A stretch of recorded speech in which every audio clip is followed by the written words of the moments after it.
Welcome to the Inner Source podcast, hosted by the biggest brain in Maine. Well, certainly the biggest head. It's SauceyDad.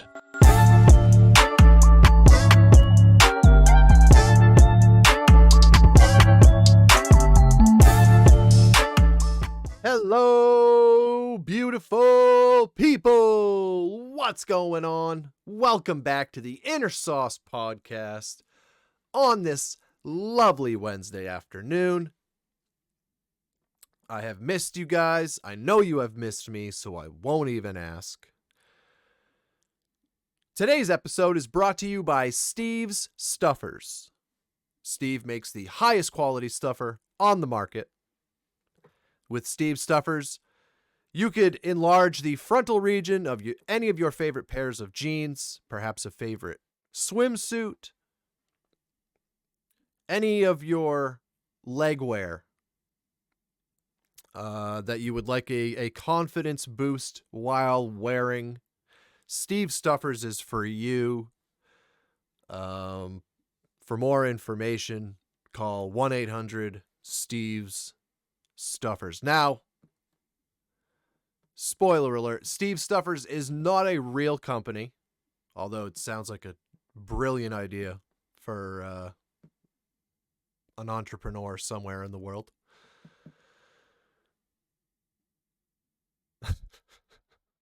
Yeah, we're back. Saucier than ever. But no, so, that could be your company. Not Steve's Stuffers. I mean, unless you're into that sort of thing, unless you see unless you feel there's a market there. Perhaps there is a problem that needs a solution, and I just happened to stumble upon it. That's on you. However, for any of my business owners out there, small to large and everything in between, I am certainly interested in advertising your business and your services or whatever it might be, and bringing some people on board. If that is something you are interested in, all of my contact information is in the description of wherever it is that you're watching this. Get in touch with me, and I will get in touch with you. Giggity. Oh, brother. How's everybody's 2023 going thus far? I've missed you guys, man. I've missed you guys. Haven't talked to you since before the holidays, since before the New Year's. Yeah. Pretty hectic couple weeks. And, yeah, but we're back, man. We're back. Hope you guys are all doing well. Oh, brother. Yeah. What do you guys want to talk about?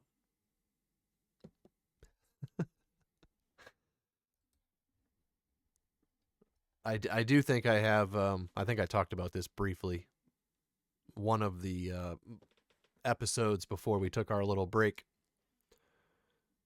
I think I have Saucy Mom convinced to come sit beside me here and indulge in some conversation.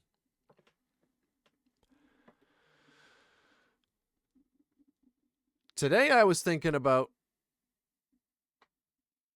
actually not today, I've been thinking about this for a while now.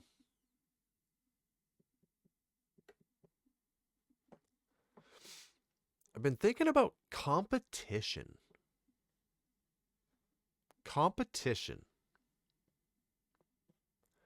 And the reason I started thinking about competition, since you asked,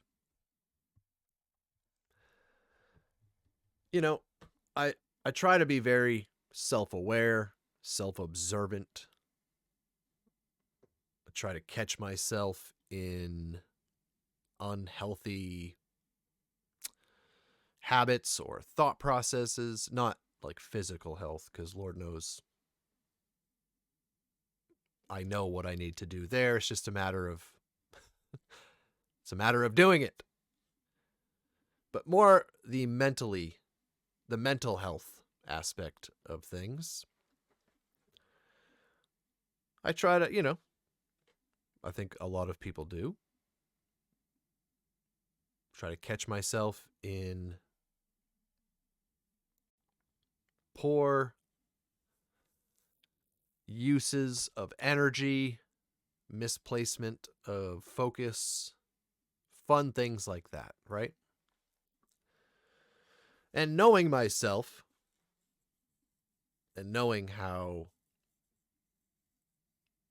deeply I feel about life, about what we as human beings have done to the human experience, right? We've talked a lot about that on this show. And, knowing how I feel about all those things, because I know me pretty well.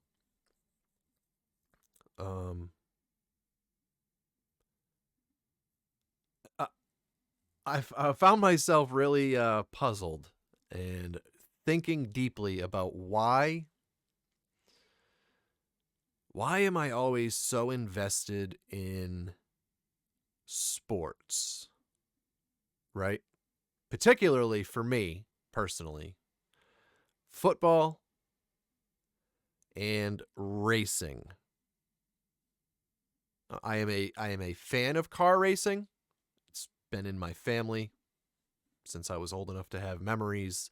I've been on pit crews of family members' race car teams. Traveled all over the place with them as a tire guy, or the assistant to the tire guy, more specifically. I was young, all right? Give me a break. I raced snowcross and motocross. I think you guys have heard me talk about. Actually qualified for the Winter X Games one year. Me and my cousin both. Played football for 11 years. So I get pretty invested emotionally. And a lot of people do, all right? I'm certainly not unique in that way by any means. But I was just kind of puzzled by the whole thing. Like, why do I have this gut-wrenching feeling, right, about the materialization of our world and the misplacement of our time, our oh so fragile clock that we all have. Why am I so passionate about these sports, racing and football for me? Now there's people that are into all the stick and ball sports.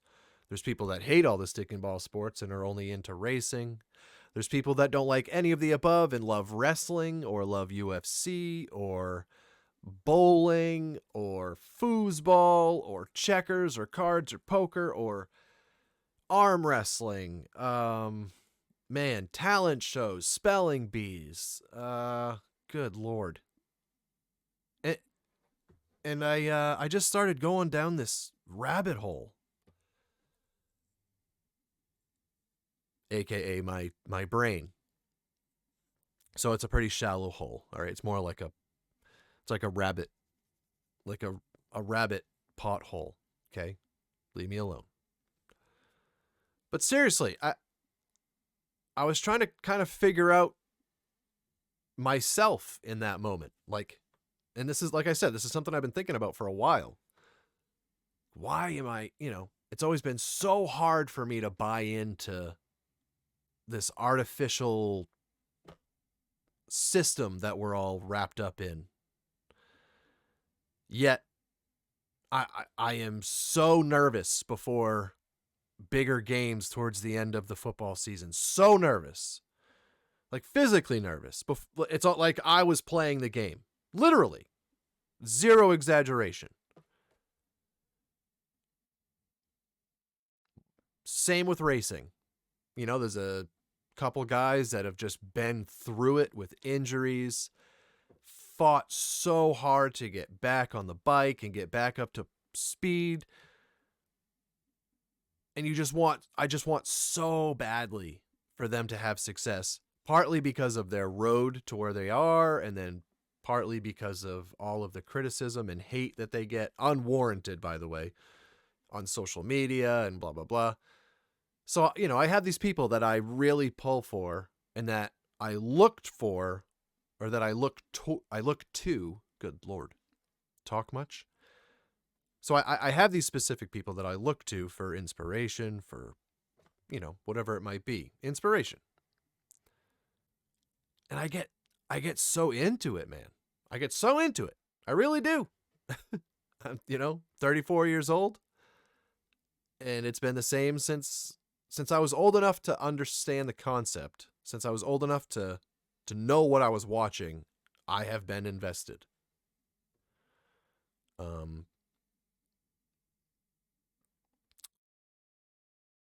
And it just kind of made me think about the history of competition.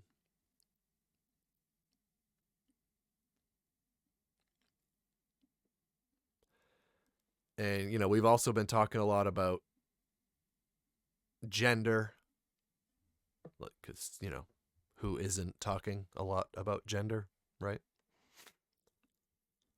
But yeah, we've been talking a lot about that, and it just kind of, man, my wheels were going and going and going. And like I said, I've been thinking about this on a regular basis lately because playoff season, blah, blah, blah.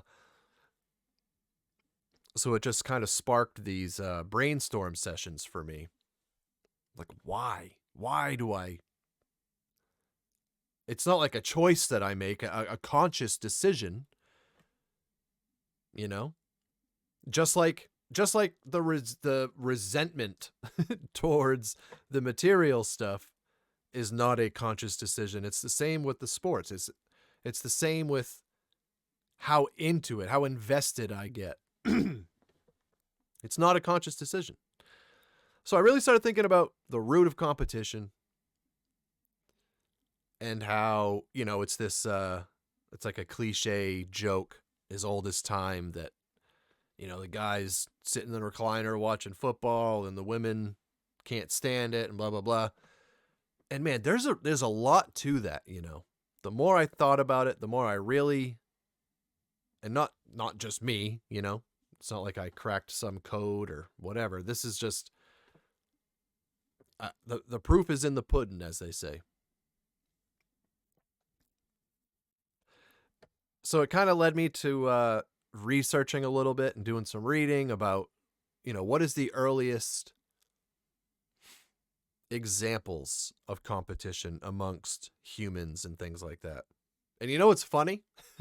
It's almost like the universe was playing with me. I Google searched the history of competition. Every single article, every link, everything was about business competition. Everything. I had to go so far down the the internet library, if you will, to find what I was looking for. It was all about business. I just thought that was kind of funny, kind of ironic, don't you think? So when you really start thinking about it, I feel like a lot of other things, sports, any form of competition, right? For me, it's football. For you, like I said, it could be So many things. Think about the list. The list of forms of competition on this Wednesday afternoon in 2023. Think about the options that you have if you want to compete. I mean, you could go see who can eat hot dogs the fastest. You can see who can run faster, throw things, pick things up and put things down. Who can climb ladders the fastest. We have turned everything into a competition.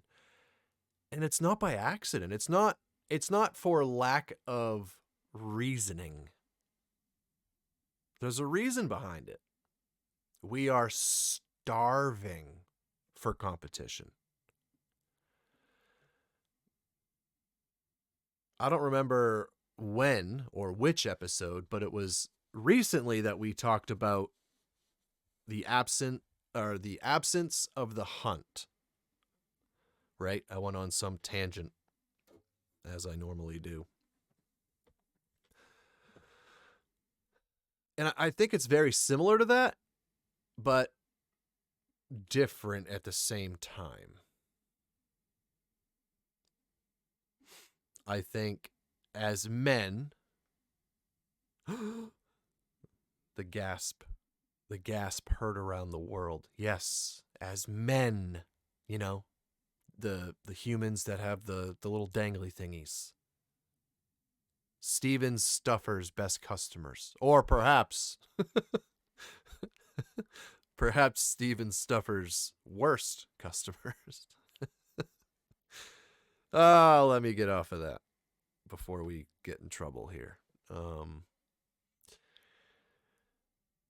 As men, we've been competing since the beginning of time.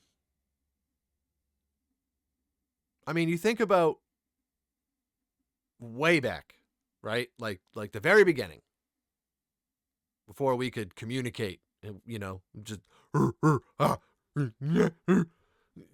we have no idea what we're doing. We're just kind of, the only option is to compete, right? Two guys, one zebra. You know what I mean?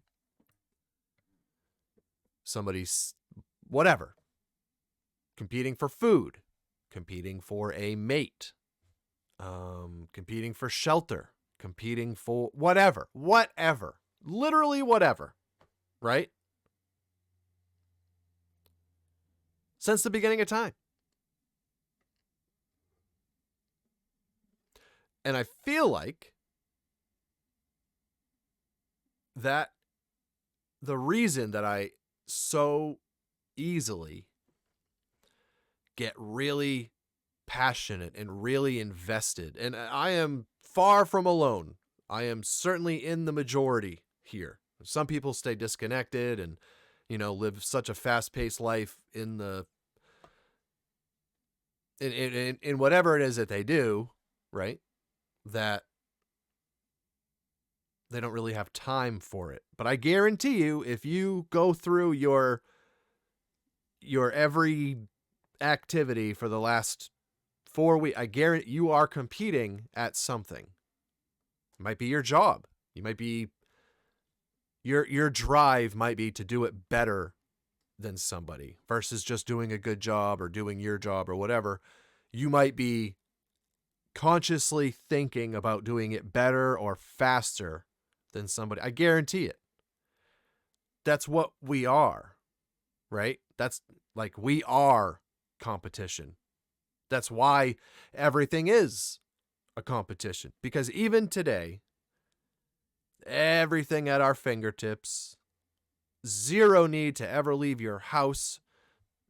You really don't even have to get out of your chair if you set everything up.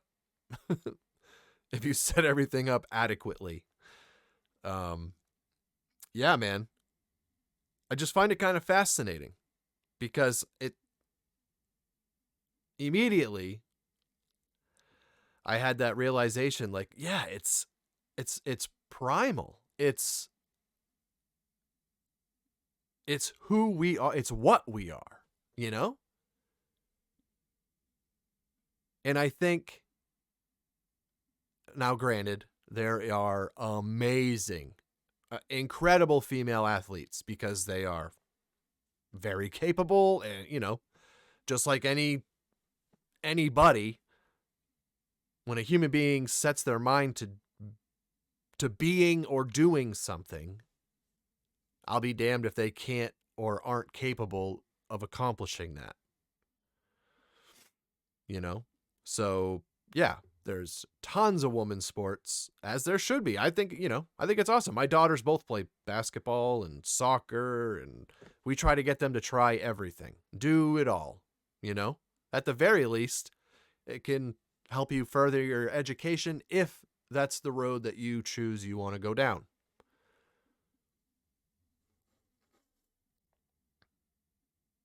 It's all a competition. And as much as we've lost touch with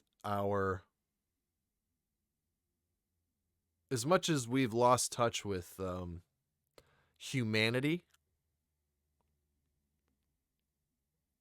in the literal sense, as much as we've lost touch with the ability to, and I mean that, the ability, because it's just not a choice anymore, but the ability to live life, you know? As much as we've lost the ability and lost touch with all of those things, competition has never gone anywhere. It looks different. Obviously, so much of the mainstream sports are all about this materialized, like it's all about money, right? It's all about money. But at its core, the reason that these guys literally suffer, and look, you might think you work hard, you might think you put yourself through the ringer, and more power to you. That is awesome. That is awesome, because it only matters what you get out of what you do. Zero judgment, I don't care. But what I can tell you from personal firsthand experience, always being athletic, never being scared to work my tail off, yet never seeing, quote unquote, that level anywhere near my reach. Like, just a different breed of mentality. I'll give you an example. So, one of the guys I was referencing earlier is a motocross racer by the name of Ken Roxon. Any of my racing fans out there, how you doing? This kid, okay, started riding dirt bikes when he was younger, started racing some big races or whatever. He was in the Motocross of Nations, where your country picks a team of 3 of their best riders in the nation to compete at this Motocross of Nations. It's where all the countries come together. It's the Olympics of motocross, basically. He was on the team at 15 years old. This isn't going to mean much to any of you. Those of you that understand, it's worth me saying. He was on a 250. Okay, he was still in the lights class, they call it. He was on a 250. And at Motocross of Nations, it's a mixture. So all the 250 guys and 450 guys, it's one race. Now it's not one race. It's a 3-moto format, whatever. I'm not going to get into the details. It doesn't really matter. My point is, he was on a 250 up against 450. He won the race. He won his first ever Motocross of Nations competition. All the best riders in the world, not the country, the world, the best of the best of the best of the best on the best of the best of the best equipment, right? 15 years old, won the race on a 250. Since then, has just been a freak of nature on a motorcycle. Absolutely incredibly talented. Moved to America when he was 16 because that's our market is much more lucrative than anybody else's when it comes to motocross. Became an immediate threat for titles, championships, all that stuff, right? That was 2014, I think. Won a bunch of races, super competitive, like I said, did really well. Coming into the 2017 season, he won the first 3 races, and I mean, the kid was off. He was on a brand new team, brand new bike, all that stuff. He was gone. Like, this kid was about to take over, and it was widely known and understood. It's his world, and we're living in it. 2017 season starts. He wins the first 2 races. Third race comes out. It's about halfway through the race. He's in second place, I believe, chasing down the leader. Like I said, it's just kind of the inevitable truth that he is going to win, reeling the guy in. Super freak thing happens. I'm not going to explain it, but it's so track was wet, blah, blah, blah. So when he landed between these 2 jumps, it sucked his bike down and just kind of flicked him into the air. And I mean like 3 stories into the air. Ditched his motorcycle and just free fell from 3 stories and landed right on the face, we call it, right on the up ramp of the next jump.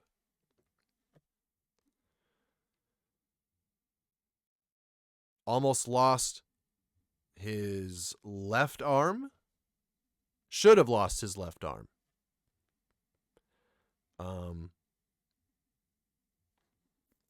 It was only because of his will to come back from it that they tried so hard and did things that they really normally wouldn't do in an attempt to save his arm. But it was like it was gone. Yeah. If you're interested in the details, I highly recommend you look it up. It is a remarkable story. But here's a kid that, when I say worked his tail off, especially today, motocross athletes have always been extremely fit and just, it's the only sport in the world that you use every muscle in your body. It's the only sport. It's the most enduring sport in the world. And that's a fact. More than track, more than swimming, more than you name it. It's the most physically enduring sport in the world because, like I said, you're using every muscle. Breathing, just breathing is super difficult. It's a learned technique to breathe because it's just a sprint.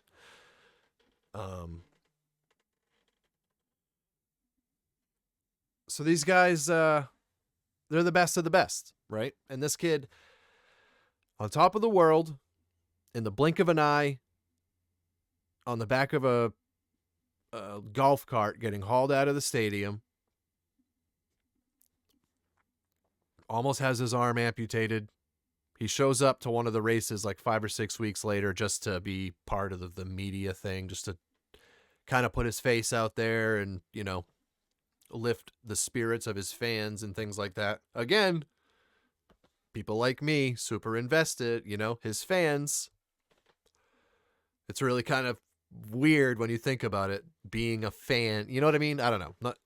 But anyways, his arm looked like he was a robot because it was all held together with clamps and, like, I'm talking his elbow was gone. Like, it was one of the craziest things. And he broke both of his arms, by the way, but his left arm was completely disintegrated. 364 days later, he was on the gate for the opening race of the next season. The likelihood of that being possible, and I don't mean the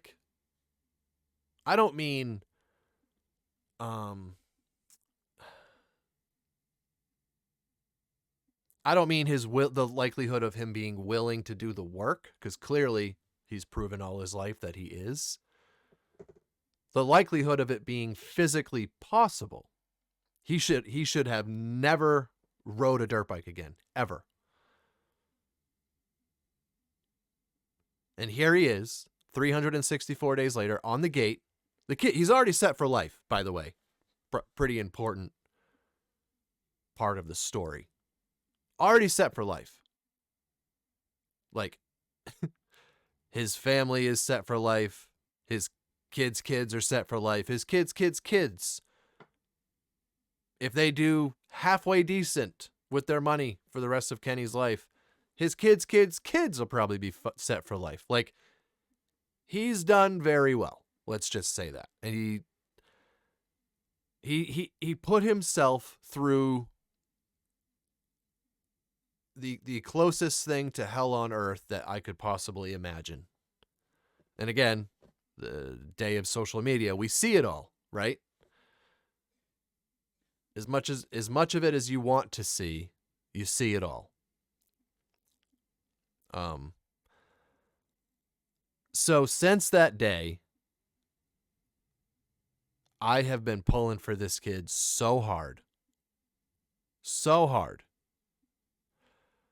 And people say, he just doesn't have it. He's not he's not mentally strong enough. Like, this is the world that we live in. I can't even begin to wrap my head around. You're already wealthy. You have no need. You can completely remove the necessity, right? Because the other part, if you aren't wealthy and that is your profession, I mean, you better hope you can make it back, because you have not learned any other trades. There's a 98% chance that you are uneducated because you didn't do any schooling after a very young age. Most of these kids are on a mobile education program by 9 years old. They're traveling the world competing. Because that's what it takes. That's what it takes to be one of the best by the time you're 16, 17 years old. Complete and full dedication. Families mortgaging their homes, and like the craziest of selling their homes to live in an RV. Like the commitment, dedication, and the suffering. I just can't even stress it enough. So I guess I've just never seen, and I've seen a lot of them. There has been many. You look in the NFL, you name it, hockey, whatever physical sport you happen to be interested in, there is a story somewhere in its history of somebody that should not have been able to come back and did. And a lot of times it's somebody that had no necessity to come back. Yet they suffer. I'm talking 7 days a week, people. 7 days a week. Do it, you think you're P90X or whatever, you're a warrior. Okay. They will literally dominate you on any sort of physical course. That's just a promise. Like any sort of physical endurance course, UFC fighter, I don't care. It is absolutely insane, the suffering that these kids put themselves through in, 110 degrees. Like, imagine full out sprinting, except you constantly forget to breathe in 110 degrees with a helmet on and boots that, the ankle really doesn't bend. Like, it's insane, right? And the dream is to win championships and become a superstar and compete. The dream is to be the best. You want to dominate your competition. That's the dream, The money's part of it. And that's what, while I was thinking about all this, that's where I really went, yeah, every single sport. I mean, at the beginning, the money is very important because, like I said, it's 2022. Unfortunately, if you're going to dedicate yourself and your life to a profession like that, you have to secure you and your family's financial future before the stress is really, mitigated. You have to. So the money is definitely a big part of it at the beginning. But there comes a point, there comes a time in all these athletes' careers where $10 million, I don't really care about the $10 million. And it's not like they're billionaires, that's a huge amount of money to them also, especially Supercross and motocross. They don't get paid anywhere near what they should. Still, they make a lot of money, but nowhere near what they should. They don't care about the $10 million. They want to win. They just want to beat everybody else. They literally want to not lose. They just want to not lose. Now, Kenny went out on top of the world, went out known as the best at what he does in the world. Now, he could have healed up and lived a great life. Probably got right into media, made really good money calling the races and blah, blah. No. Nope. The second he got out of that hospital bed, had to learn to walk again, for God's sakes, because he had been in it for so long. There's a few videos online. I highly recommend, if it's, if you're into inspirational stuff, go look up Ken Roczen comeback story. They're short, like 5-minute videos. And, if you're squeamish, just kind of beware. Because like I said, it is wild. So then you start thinking about the fact that he made it back to the gate. Cool. Awesome. What a story, right? No. How about the fact immediately winning races, second place, third place, competing for championships every year since he's been back, since 2018. Still one of the undisputed best at what he does in the world, on the globe. One of the fittest, strongest athletes in the world. Pound for pound, of course. In the world. And he was never supposed to be able to come back from that injury. That is how deeply this desire to compete is rooted in what we are, in who we are. How wild is that? He had no necessity to put himself through what he is, as I speak right now, he is suffering somewhere in Florida. He is on a track or in a gym or on a bicycle, absolutely suffering. They wake up every morning. Now, it's a pretty, their regimens are pretty well known. It's, like I said, social media. Same thing with any sport. If you really want to know what these guys do to prepare, you could find out. 100-mile bike rides first thing in the morning, or can't be 40 miles. I think it's a 10-mile run. All I know is the numbers will make you sit down, really think about your life for a minute, and quickly realize, man, I could be doing a lot more than I am. It's unbelievable. It's absolutely unbelievable. And it's all the desire to compete.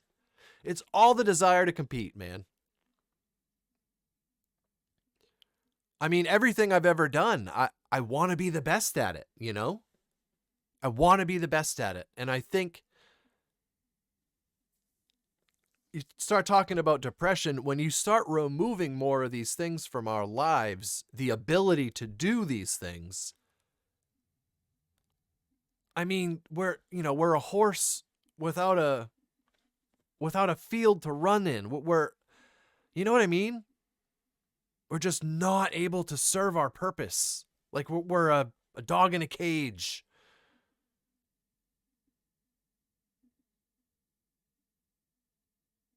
So obvious. I mean, yeah, mind starts to race. I mean, who knows what's going to happen? It's just a misguided missile at that point, you know? So of course, we call it depression. I call it just lost, confused, no idea how or where or when to apply yourself, you know?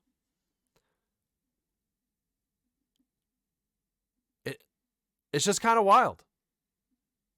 It's kind of wild. So his story, it's just so inspiring. So inspiring. And yeah, man.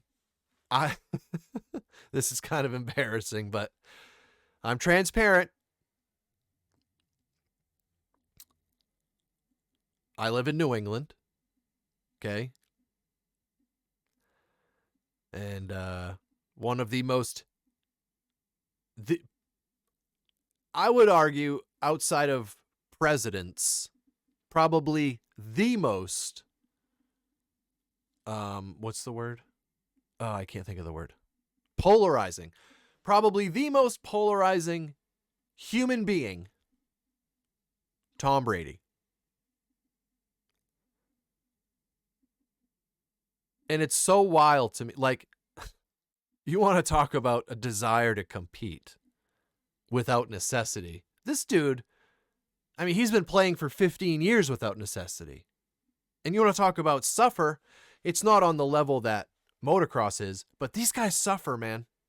These guys suffer.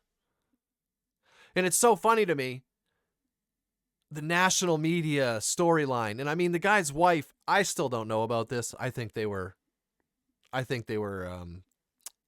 separating. I don't believe the narrative that he chose football over his family. That goes against every single character trait he has displayed for the last 23 years. You can't be in the public eye for 23 years and your true self not come out at some point, right? People just refuse to believe that he is who he appears to be. I'm sorry. I have a lot of trust in my judge of character. This dude is about as genuine a human being as you will ever find. I will, unless I hear it from his mouth, I just can't believe he chose football over his family. There's just no way. And also, his wife, or his ex-wife now, also a complete sweetheart, absolutely would never say, hey, it's me or the game. Like, what? They have 3 kids together. They have a beautiful life together. There's just no way. Absolutely no way. So there was something else went on, you know, but the media is going to do what they do. He chose football over his wife, blah, so whatever. And it's so funny to me that he gets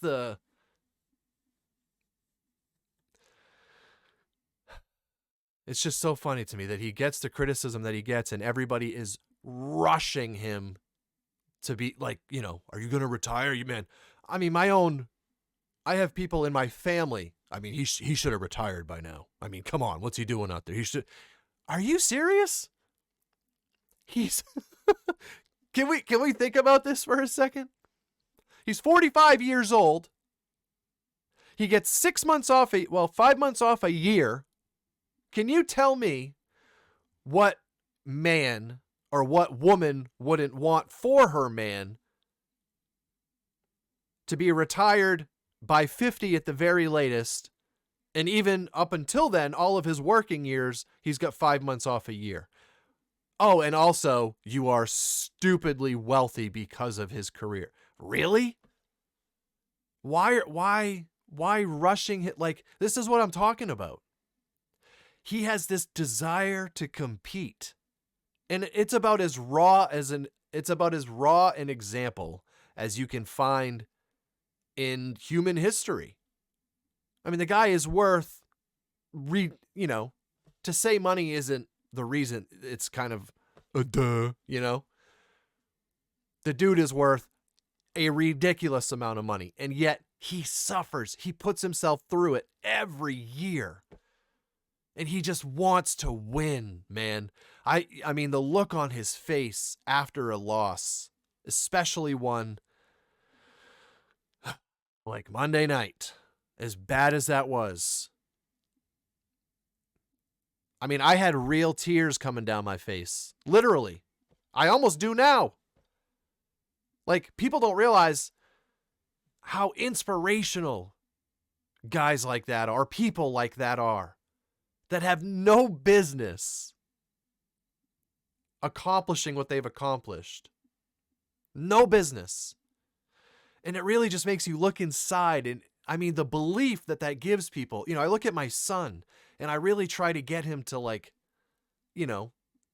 I don't ever want him to copy anybody or feel like one person is the end all be all. You know what I mean? But there is absolutely things that you can pull from. Absolutely. I mean, when you see these guys crying their eyes out, extremely wealthy, grown men bawling their eyes out for either winning or losing, I mean, that's real. That is human nature. That is our very essence showing itself on national television. That is as raw an example of what we are that you can find. That moment that clock hits 0, and the example, without any words spoken, no words spoken, the example right in front of your face of defeat and victory. Oh my God. Like, I just love it. Oh, I love it. And I've always loved it. And with Tom being from New England, we were terrible. We were terrible. And guys, I'm 34, okay? I was 11 years old, sitting on my couch with my grandfather. And I think it was actually on a Sunday. So my dad, my grandfather, my uncles. I was 11 years old. I was my son's age. I was sitting on the couch, my son's age, when our quarterback, Drew Bledsoe, got hit by a choo-choo train named Mo Lewis. And on came the field, jogged into the huddle, this scroggly little gangly kid, Tom Brady, number 12. I was 11, guys. Went on to win the Super Bowl the details, it's just all so remarkable, We had no business doing anything that season. None. We were 14-point underdogs in the Super Bowl. Go find another spread like that ever. And that's getting away from the point of all this, but I mean, it's just all so inspirational. It's really not getting away from the point, because the point is within that realm of competition, within that same desire to compete, is all these different emotions: being doubted, being the underdog, being the favorite, the defeat, the victory. All of those things are present. They all happen in that little 3-hour window on a Sunday. They all happen. So here's this guy that I have seen do the impossible, do the absolutely impossible. And I feel like man, I literally feel like I'm part of the team, as I know so many millions of people do, right?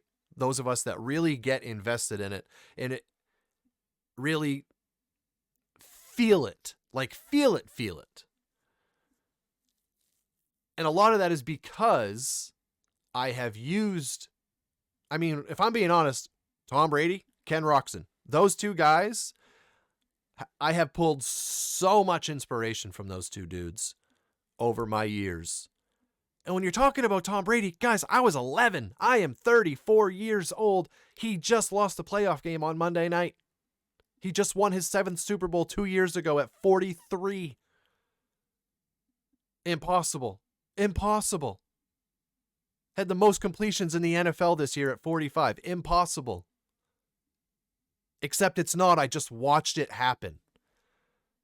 Again and again and again and again. This guy just shows you. You don't think you can? Why don't you think you can? All you have to do is think you can. And you will. I mean, he's shown me that for 23 years.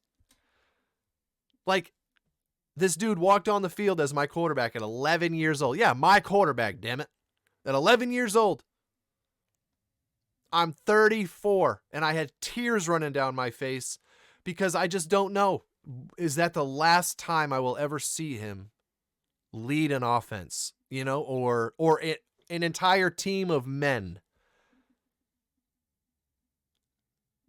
The competition is all those things that I mentioned, from football to foosball, from hockey to air hockey, from ice skating to you name it. All of those things is competition. But guess what is also competition and always has been? War. War is competition. That's exactly what competition is. War is competition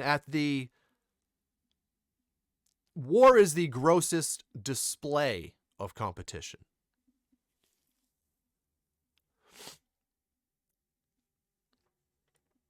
I don't know, man. I would love to hear what you guys think about that. I would love to hear all of your thoughts on the topic, because I just think it's so important.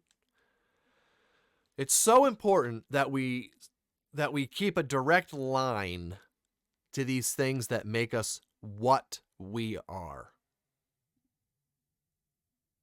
Goes back to the absence of the hunt and competition, man. We've turned all these things into sports not for no reason. That's our deepest desire. Like, it's part of us. And it's because of all those things that come with it. Like, you got to grow. It's not going to change his life if he wins or loses that game. I mean, it looks like he just watched a family member pass away. And I'm being dead serious. I mean, go look at his face when he's talking to the press after the game. It looks like he just lost a family member. This guy has won more than anybody ever. And double it. Literally, actually. They were playing against the Cowboys, right? Cowboys have been a team since I don't even know when. Tom Brady has 35 playoff wins. The Cowboys have 35 playoff wins. The franchise. Like, I mean, it's a story, and it's been a journey that I have gotten so much from on a character front, on an inspiration, a confidence, a self-belief front. I just can't even begin to articulate it. I really can't. I truly hope he decides to give it another year, because the worst outcome to all this, and this just happens to be a very appropriate example because of the timeline, but this goes for all of us, man. Don't let anybody stop you from doing what you desire to do.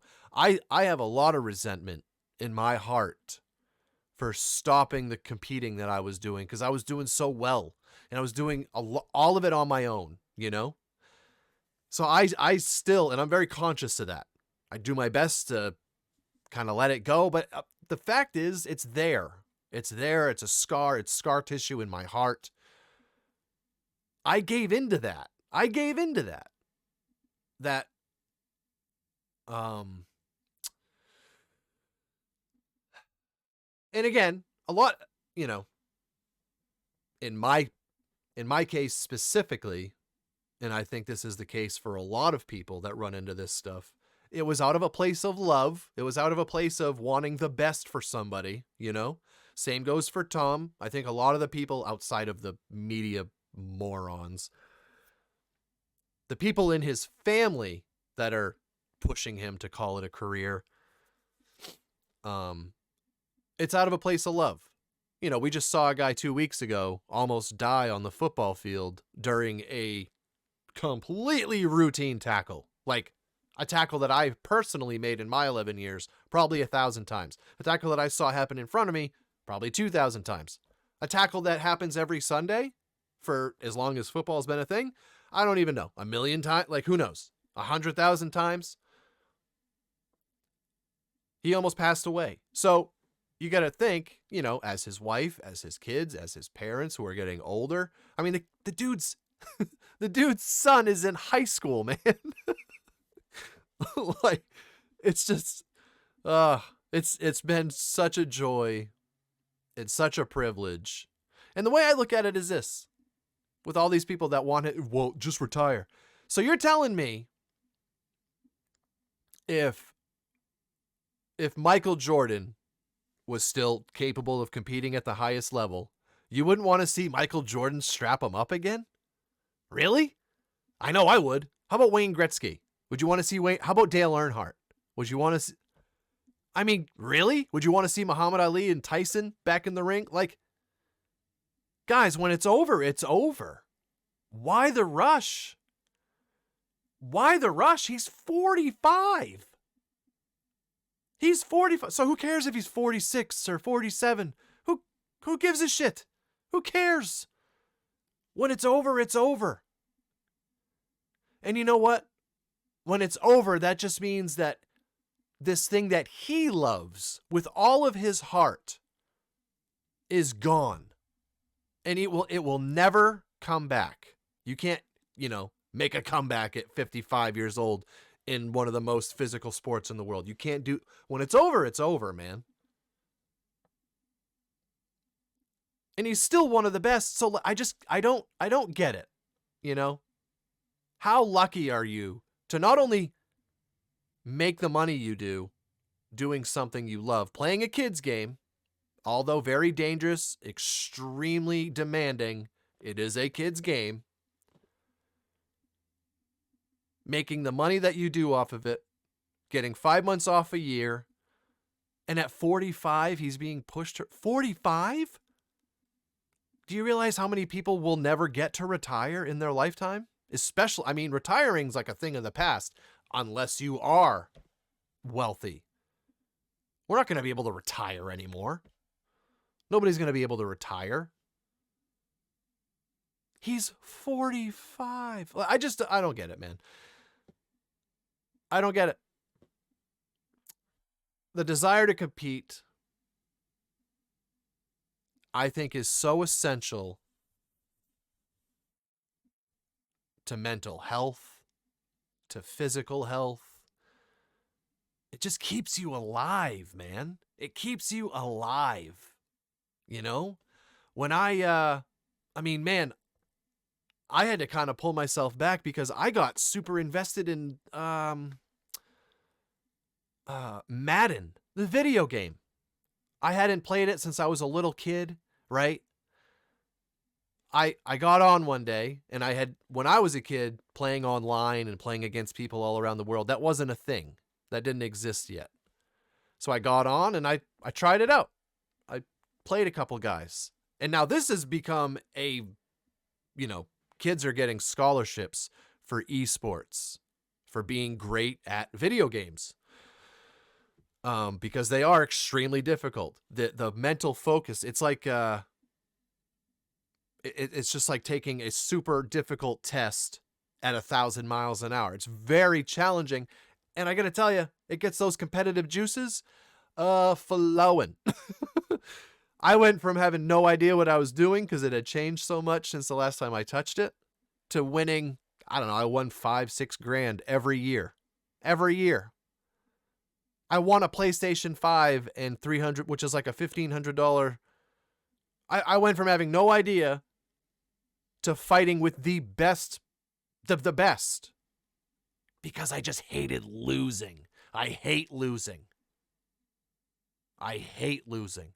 So I do wish, as much as I resent the material stuff and the money and the blah, blah, blah, my love and my desire to compete is even stronger than that. So, I hate sounding regretful or, I wish this, I wish that. I do not think that is helpful nor healthy. But if I have any regret, it is giving in to that push to focus elsewhere. When I really think I had a good thing going, And who knows? Maybe it wouldn't have worked out. Who knows? I know the year before I gave up on it, I qualified for the Winter X Games. You know what I mean? It's just the desire to not lose. It doesn't matter what it is. It literally doesn't matter what it is. You want to stack wood? Okay. There's your pile. There's mine. Guarantee you I smoke you. You guys know. It's everything. We turn everything into a competition because we desire that so much, man. There's no more necessity for competition, yet our need for it is still very real. It's still very present. I can't imagine the world without competition. It's not possible because it's who we are, and well, we are for now, the controlling we're the controlling species on this wonderful planet that we reside on, It's just not a possibility because it's what we are. So, I don't know, man. I think it's a beautiful thing. I think it's such a beautiful thing. That guy that I just briefly talked about, for instance, Damar Hamlin, the safety for the Buffalo Bills, almost passed away on the football field.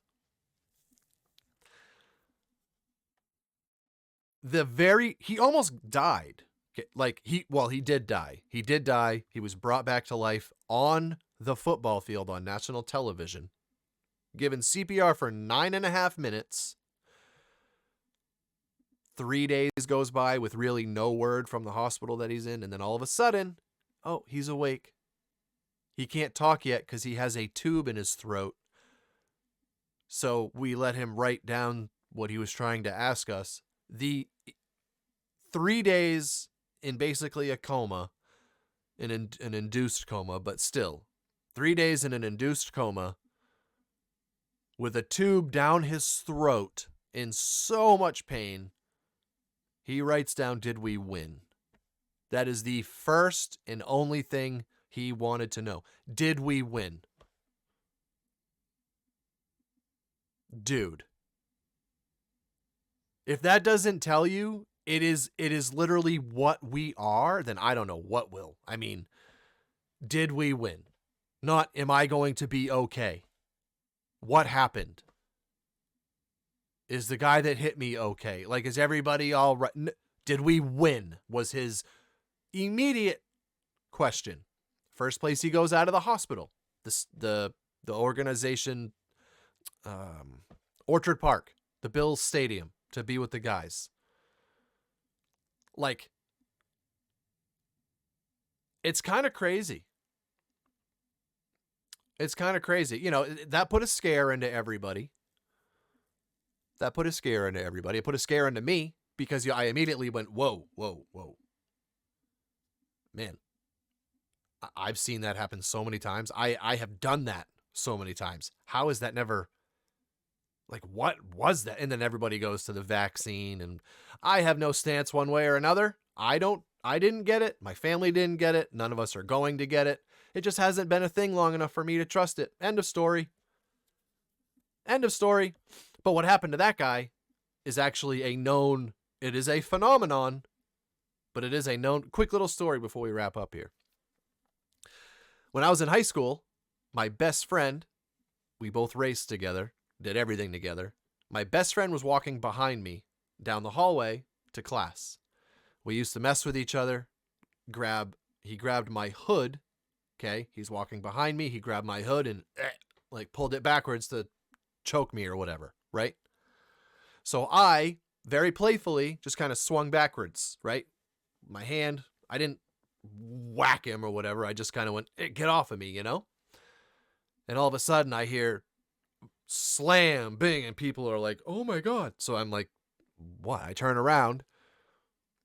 He lost consciousness, passed out, smashed his face off of a steel door frame that we were walking through, collapsed on the ground, started having a seizure. Okay, had a seizure in front of everybody. All of a sudden came out of it, sat up, and then blood just started gushing out of his nose. Broke his nose when he slammed his face on the same exact thing happened that happened to Damar Hamlin. It was the same thing. Barely touched him, just like Damar taking that guy on to his shoulder pads, by the way. Okay. You have to be hit. For those of you that are listening to audio only, you have to be hit like right in that little center spot of your breast, your chest bone, your ribs, right? Your whatever. I don't know.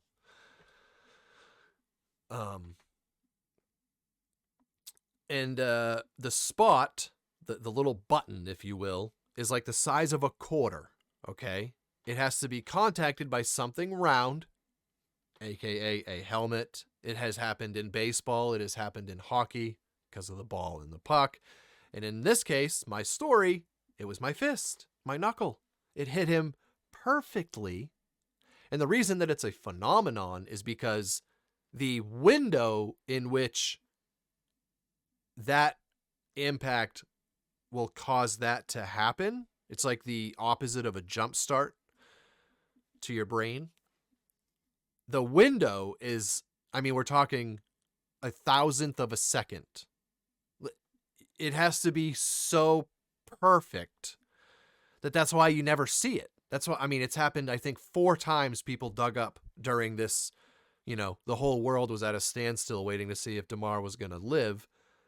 And during that time, they're doing all this research and blah, blah, blah. 4 times before this. 4 times.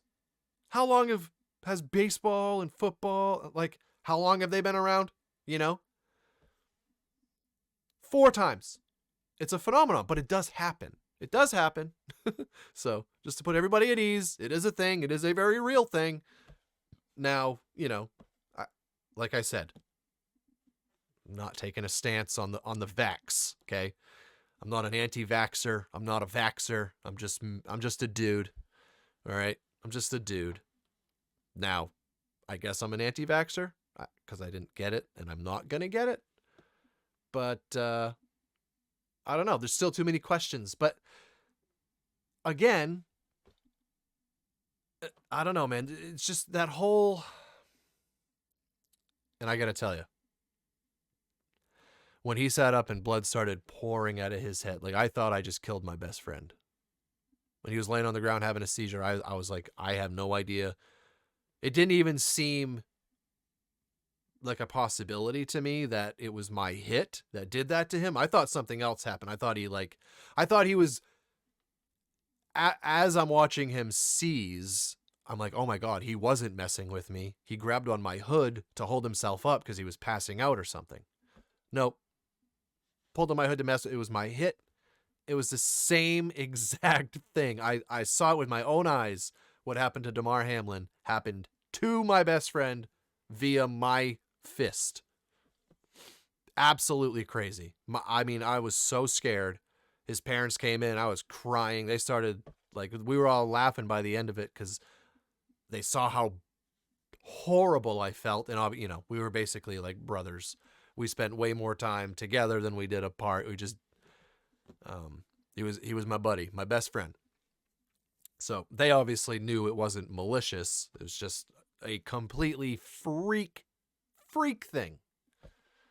And, he's actually a good example of all this. My buddy, he had awful asthma. I mean, really, really bad asthma. And racing was what he hated. Stick and ball sports, couldn't even watch them, zero interest. However, go race motocross where you literally can't breathe because of the dust and the dirt that you inhale. I'm like literally mouth full of dirt by the end of a race because it's wide open the whole time so you can breathe. He has some scary moments in relation to his asthma, but absolutely never stopped him. He wanted nothing more than to be on the gate, so that's what he did. And we went really far with it, as far as we could with the time that we were allowed, The desire to compete. The desire to compete outweighs our desire to live, believe it or not. I believe that. It's not that it's outweighs our desire to live. It's that our desire to compete makes it okay that there is a possibility we might not survive it. It sounds irrational and wacko to say that, but it is 1,000,000% true. Back to motocross. Look, so many sports, IndyCar racing, like, motorcycle racing, not motocross or supercross, but street bikes, crotch rockets, we call them. I don't even know the real term. They've always been crotch rockets since I was a little kid. Thanks, Dad.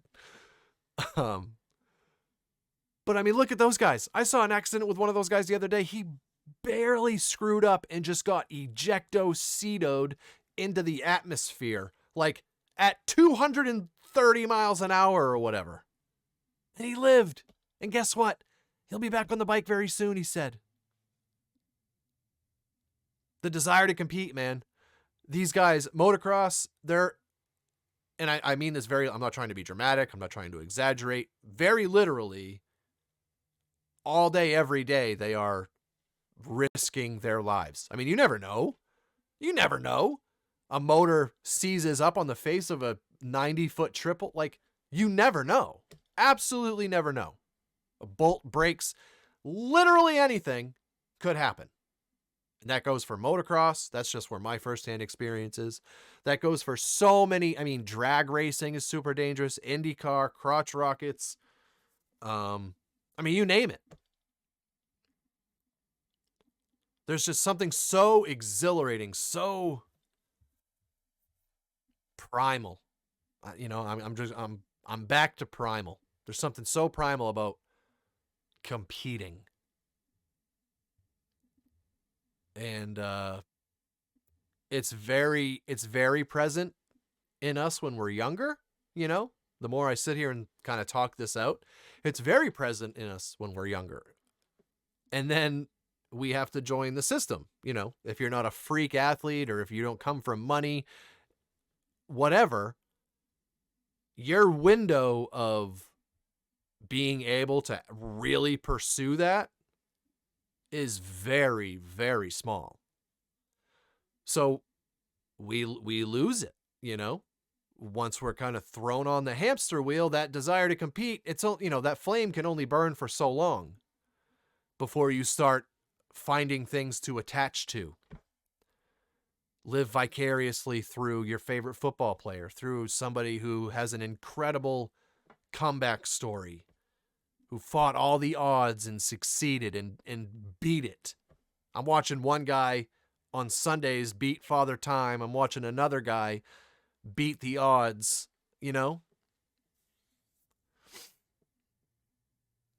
It's extremely inspiring. And I just think it's so important that we don't lose that, Whether, sometimes injuries happen that you can't come back from. quick little example, one of the guys that I'm talking about, actually Ken Roxon, he switched to Team Suzuki this year to try to bring them back from the dead as a manufacturer. And this one of the kids that joined his team had a ferocious accident at the practice track, okay, where they put in 100 laps a day. One little mistake, dislocated his hip, broke his back in like 6 places, collarbone, tore the ligament off of his thumb, absolutely mangled, like mangled. They had to hire a private jet to fly him back across the country because he can't get it. You know, he's in a hospital bed. He is bound to a hospital bed for who knows how long.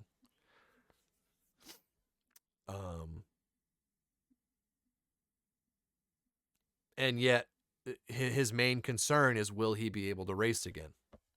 It's not that he is still not out of the woods as far as being alive.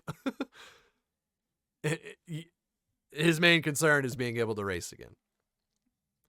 Like, it's literally what we are. It's I don't want to say it is our purpose, but it's such a big part of our purpose.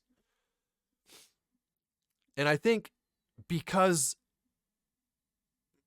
what is competition, right? It is challenging ourselves. It's challenging ourselves to grow. It's challenging ourselves to think, to out execute somebody, to out desire somebody, to prove that we want it more than you. I'm willing to hold the throttle on 6 feet longer than you are today. You know? I gotta tell you, getting old, the little nostril hairs, not a fan, man. I'm not a fan, okay? I'm getting to the point where I could almost braid these things. Not a fan, all right? So, if you're watching the YouTube video and you see me itching my nose like crazy, no, I'm not Johnny Depp, all right? I just got a little shrubbery growing in my nose, okay? So leave me alone, all right? Back off. Or we can arm wrestle, all right? I mean, I'm...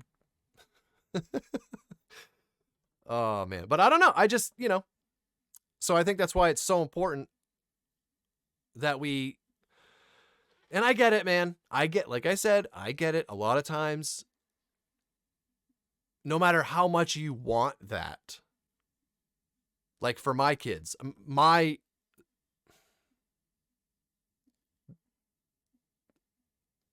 there's a very short list of things that I could realistically compete at a high level. I think I'm pretty much down to, video games. And, but there's competing with yourself. There's competing with the stopwatch. There's competing with the scale. There's competing with habits, and all that can all really become a competition if you do it that way. If you can find a way to do it that way. Certainly not easy, right? Certainly not easy. But it's not supposed to be, man. Neither is disintegrating your entire arm and coming back to still be one of the best in the world. Not one of the best in the world with a disintegrated arm, one of the best in the world, period. I mean, how bad do you have to want something to conquer that? And here I am, struggling to eat right. I mean, and that is exactly what I'm talking about when I say inspiration, knowledge, what Tom Brady has taught the entire, not just football, what Tom Brady has taught the entire world about self-preservation, about keeping the, I always forget the word, pliability, the elasticity to tendons and muscles and all that. That's what goes wrong. Like that is so much to do with aging. Oh, I'm sorry. That is such a big part of the downside of aging, or what am I looking for here? That is some of the earliest symptoms of aging. There we go. Is your joints and this and that hurts, and you don't have the, you can't, you don't have the flexibility and whatever else. He has literally taught us. He's playing NFL football, dude. At 45, I have a hard time getting out of bed in the morning. I mean, that's just the truth. He has taught the world how to self-preserve. I mean, everybody wants more time. Some of us don't realize that till it's way too late. But time is the name of the game, you know? Time is the name of the game. And I think competing just, man, if you do it the right way and you do it, you follow that desire to compete, but you do it freely, you know? You follow that desire to compete, but you do it freely. You don't get hung up on results. Don't, and again, if you are competing correctly and really giving it the desire that it requires, it's gonna hurt when you do face defeat or a loss. It hurts, man. It hurts. Nothing taught me more about taking an L than my 11 years in football. I'm trying to tell you, man, the bond, the social skills, it's so much deeper when you're talking about team sports. Okay, this is kind of a little branch off of competition. It's so much deeper.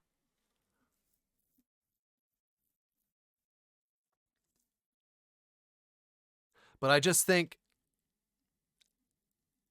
above and beyond all that, the lessons that you can learn when you do take that loss, when you do face defeat, you it's almost like learning how to process grief. And you might think that's extreme, okay? You might not be able to buy into that, but it is the truth, my friends. It is the truth. It is the truth. And that goes, competition is kind of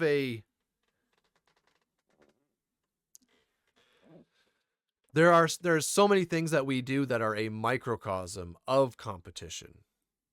That when you put so much time and effort into something and then it breaks or it fails or it doesn't work or you have to start all over again because it didn't come out the way you thought it would or the way that you intended it to, that even if it's just for a moment, it hurts. It hurts. That L hurts, man. That quote unquote little fail, that hurts. And it's supposed to. It's supposed to because it meant something to you, And I just think, I don't know, man. I don't know. We're getting a little long-winded here, but I just think it's such a fascinating topic. I really do, because even in this hectic, way too fast-moving world that we live in now, competition is still at the heart of everything that we do. Whether that be good or bad, it's everything we do is competition. Everything. Very few activities have zero competitive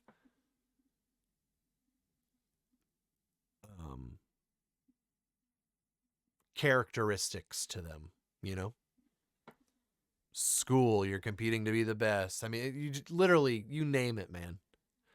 It's pretty crazy when you really start to think about it. So, I just know what something like football taught me. And, my son, those of you that are new around here, my son was club-footed when he was born. And he recently went through a growth spurt, which happened to perfectly line up with COVID. And that was just such an awful combination because he's going through this really big growth spurt, and I didn't even realize how much it was until now that we can compare. It's pretty wild how much he grew. But he started this growth spurt right before quarantine hit. And even if I don't believe in that or whatever, that doesn't put the doctor back in the doctor's office. So quarantine hit, no leg doctor. He actually ended up quitting. Okay. And again, we live in Maine. We don't live in California. There's not a doctor on every corner. 2 years until there was somebody he could go see. 2 years until we could get him to somebody. And by then, he needed casting again, like hard casting again, to fix his legs because they had started to go back inwards so drastically. Right now, today, he's still in braces. And because, he's never been able to play football. He's played soccer a few years. He did some running and stuff. But the more he grew, the worse it got. And then when COVID hit, it just went from, like, he completely changed how he walked and all that stuff. Because, that's what we do as human beings. We compensate for deficiencies, right? But I'm just so, it makes me emotional to think about it. For one, this is why I struggle with certain belief systems, because you take all credibility away from the suffering and the sacrifice that he made to get back to where he is. So I'm not going to credit that to anybody or anything other than my son. He went through all that. He put in the work, medicine is so incredible. It has come to a place where at 11 years old, and as bad as his legs were, he didn't need any surgery. They fixed it with casting. And he had to be super disciplined with his braces. And, it took a lot of effort on everybody's part. His mother, myself, him, definitely, most importantly, him. But the doctor, it took a lot of effort to get him to where he is. And, he's finally at a place where I think 3 or 4 weeks we're going to see about his braces and how much longer he needs them. Like, he's coming to the end of this. So I told him, the second that you're done with them, you and I are starting a football train. He wants so badly to play football. I mean, he loves the game. He just wants to play so bad. He's always talking about what position he would play and this and that. And the kid, he's one of those kids that he's way stronger than he realizes. So I'm very anxious to whip him into shape and just kind of, it's like any little kid. I don't have some big crazy dream or plan for him. I just want him to experience it before it's too late. He's already 11 years old. I started playing when I was 7, I think. He's got plenty of time, luckily. But it's so important to me that I get him out there like this upcoming season. And it's going to be really hard. But I think, again, once like my dad could with me, once I find that switch to unlock his competitive juices in him, nothing will get in his way. There is no doubt in my mind that he will work and put in the work necessary to be able to compete this year. And, he's 11. It's not like he's trying to make the NFL. So, but still, you don't want to go out there unprepared. It's embarrassing. It's embarrassing to be, you guys know what I'm getting at. But that all goes back to competition. It all goes back to how bad a defeat feels to human beings. Because it's what we are. It's who we are. It's what we are. All that jazz. Yeah, man. So anyways, I would really love to hear what you guys think about that. What did sports do for you? What's something that you wish you would have stuck with or tried that never did because of somebody else? And again, if you're talking about 10 years old, you couldn't play a sport because your mom wouldn't let, well, that's kind of out of your hands. Unless you're Adam Sandler,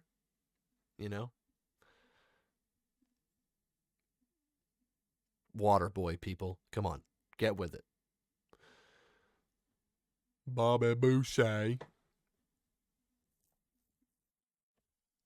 But yeah, what's something that you wish you would have stuck with or given more effort to or believed in yourself a little bit more, or just not, if you were at an age where you could make your own decisions, just not listened to the exterior noise or pressure.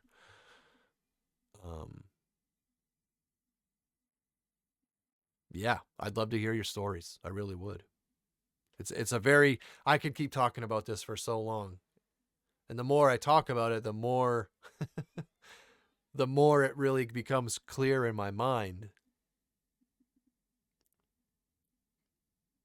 It's just who we are, man. It's what we are. I've always loved competing, and I never want to lose that because I think it's such a powerful tool. It's such a powerful youth tool, right? Such a powerful way to remain as young as you can during the aging process. And it just, not to mention the mental part of it. We didn't even really talk about that, but man, there's something so incredibly powerful about attempting a competition that's way up there in difficulty and winning and coming out victorious. There's something so primal about that. It's so, man, that's a really hard one to even put into words. I don't know that you even could. I really don't know that you could. Not appropriately, anyways. It's just so, man, yeah. What a feeling. What a feeling. I mean, I don't remember like hardly anything from a certain age and prior, like most people.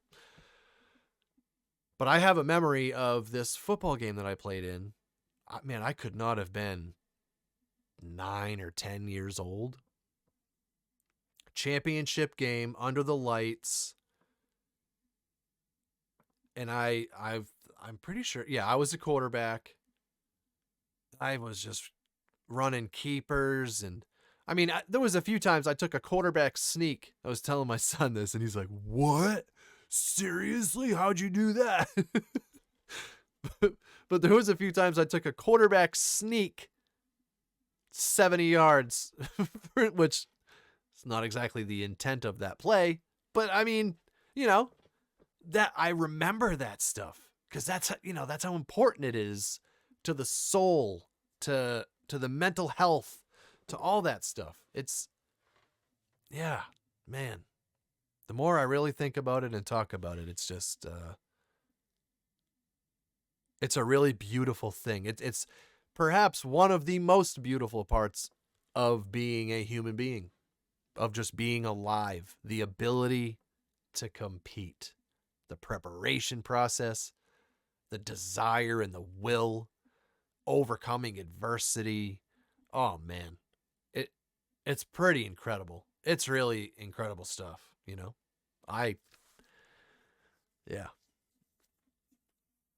I don't know.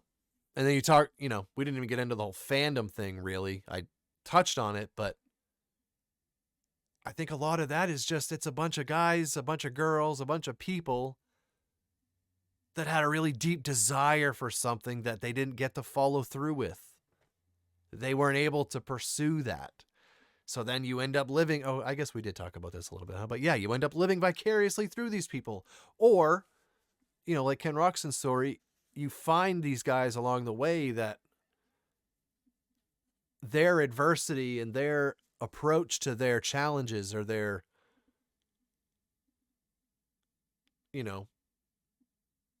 their fight inspires you and helps you kind of connect the dots enough to win some of your own battles. Whether or not they are related to competition. Sometimes that can just be anything. I definitely pulled from Ken Roxon when I was towards the end of my addiction stuff. I really did. Because here's a guy who had no choice. Like, the pain would have... It was dangerous to be in the amount of pain that he was in. So he needed pain medication. And so many of us know, when you're on that crap for a certain amount of time, it's just the way it, like, there is a withdrawal process. There is a withdrawal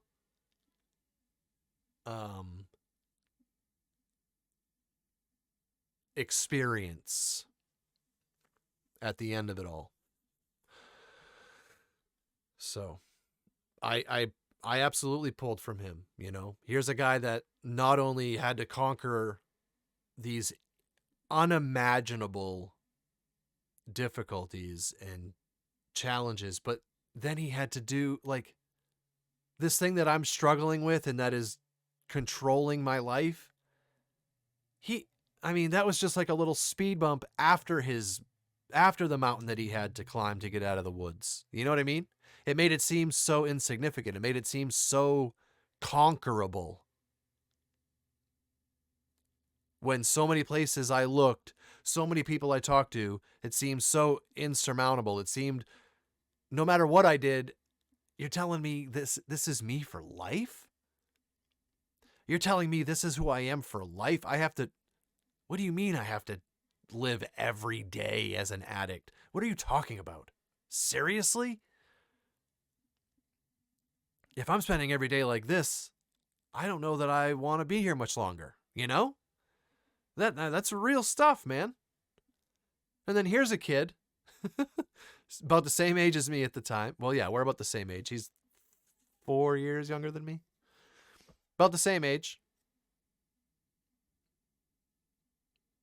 This dude just almost lost his arm, lost the ability to do what he loves more than anything, and had to overcome this thing that I'm trying to overcome. Like, that was just the last little step to his giant hurdle. So I pulled from that. I absolutely did. It was right around that same time that I called everybody I loved. So just letting you know, don't like who I become. I'm going to get some help. I did that. And in some funny way, it's all rooted in competition.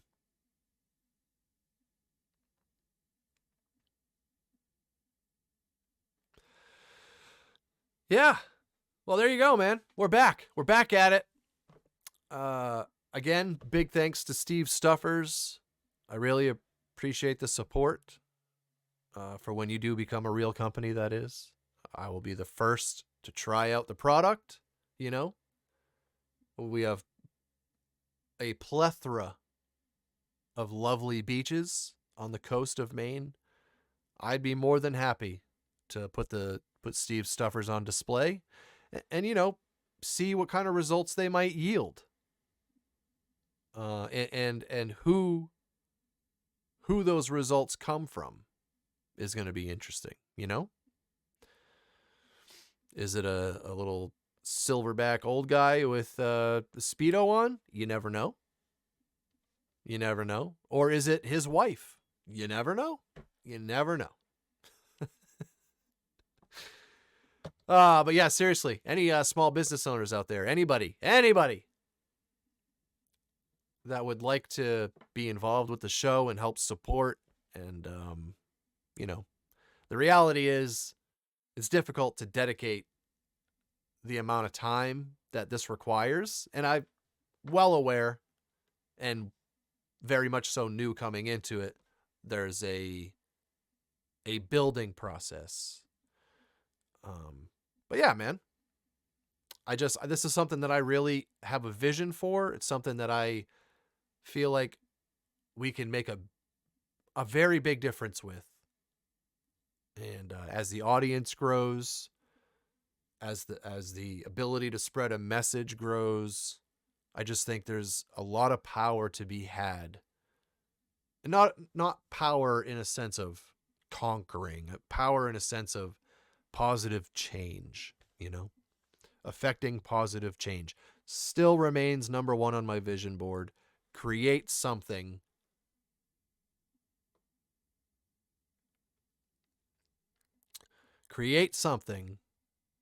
that creates positive change now and when I'm gone. I just want to create a positive change machine. Something that,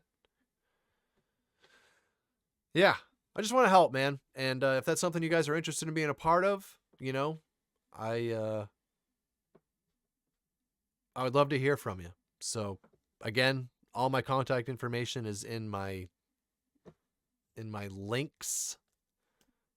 You can email me at nickbossy, BOSSE.services@gmail.com.